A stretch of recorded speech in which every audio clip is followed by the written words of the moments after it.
Starlink নিয়ে ব্যাপক আলোচনা হচ্ছে। আজকে আমি ফেসবুকে একটা স্ট্যাটাস দেখলাম, তিনি বলছেন যে বাংলাদেশ থেকে ঢাকা থেকে তিনি গ্রামে চলে যাবেন, উদ্যোক্তা তৈরি করবেন, যেহেতু স্টারলিংকের ইন্টারনেট আছে। আবার স্টারলিংক নিয়ে নেগেটিভ কথাও আছে, নেতিবাচক কথাও আছে, যে এর মধ্য দিয়ে বাংলাদেশে কোনোভাবে আমরা যে ব্রিটিশ ইস্ট ইন্ডিয়া কোম্পানির কথা বলি, তারা যেভাবে বাংলাদেশকে দখল করে নিয়েছে, এই অঞ্চলটাকে দখল করে নিয়েছে, সেই ধরনের কোনো সম্ভাবনা আছে কিনা? স্টারলিংক নিয়ে মোটা দাগে বলবো যে এটা একটা ভয়াবহ সাকসেস স্টোরি বাংলাদেশ সরকারের। আপনি যদি চিন্তা করেন যে আমার মনে আছে আমি জয়েন করার প্রথম সপ্তাহ দেড়েকের মধ্যে মনে হয় আমি একটা সংবাদ সম্মেলনে বলেছিলাম, এবং প্রথম সপ্তাহে আমার স্টারলিংকের যে সাউথ এশিয়ার হেড তার সাথে দেখা হয়েছিল। সে বলেছিল যে তারা 2 বছর ধরে ঘুরছে, বাংলাদেশে স্টারলিংক চালু করতে পারছে না।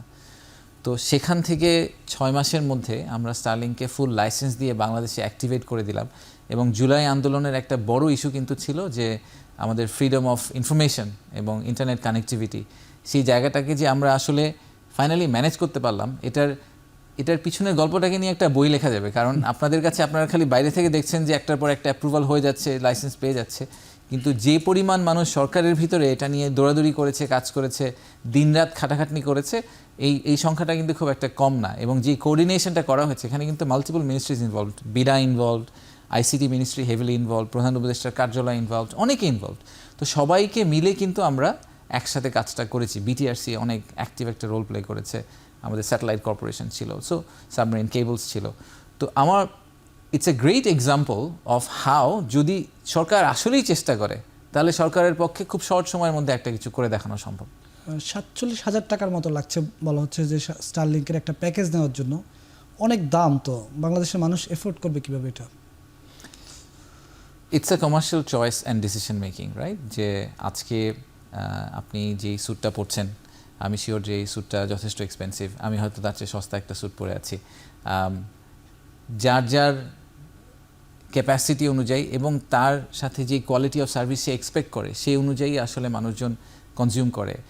সবাই তো একটা বিএমডাব্লিউ গাড়ি কিনে না, অনেকে একটা টয়োটা কিনে, অনেকে হয়তো আরও সস্তা কোনো গাড়ি কিনে, অনেকে পাবলিক ট্রান্সপোর্টে চলাফেরা করে।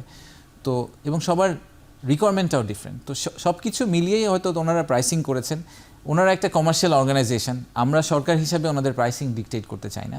আমরা যেটা এনশিওর করতে চাই যে আমাদের কনজিউমার যারা public, again I go back to the same point, আমি তো গণপ্রজাতন্ত্রী বাংলাদেশ সরকারের একজন প্রতিনিধি। আমার কাজ হচ্ছে আমার বাংলাদেশের জনগণ যাতে ইনফিনিট চয়েস পায়। তাদের ইনফিনিট চয়েসের মধ্যে highest or most expensive choice হচ্ছে Starlink, but it is also probably the best quality option. তার মধ্যে তার চেয়ে সস্তা উনি যদি চান তিনি অন্য কিছুতে যাবেন, এরকম করে মার্কেটটা সেট আপ করা হয়েছে। So the market will work itself out, এটা হচ্ছে আমার ধারণা। আমরা প্রাইসিং নিয়ে বেশি কন্ট্রোল করলে যেটা হয়, ইভেনচুয়ালি কোয়ালিটি এফেক্টেড হয়। তো আমার মনে হয় যে আসলে সাপ্লাই ডিমান্ডকে নিজের মতো করে চলতে দেওয়া উচিত। That's the basic. রাজস্ব ভাগাভাগির ক্ষেত্রে বাংলাদেশ সরকারকে আসলে কোনো সুবিধা পাবে স্টারলিংক থেকে? স্টারলিংকের জন্য যে পলিসি করা হয়েছে ঠিক সেই পলিসি আমরা যাবতীয় ভবিষ্যতে স্টারলিংকের মতো আরও অনেকগুলো বিজনেস মডেল আসবে তাদের ক্ষেত্রে প্রযোজ্য হবে।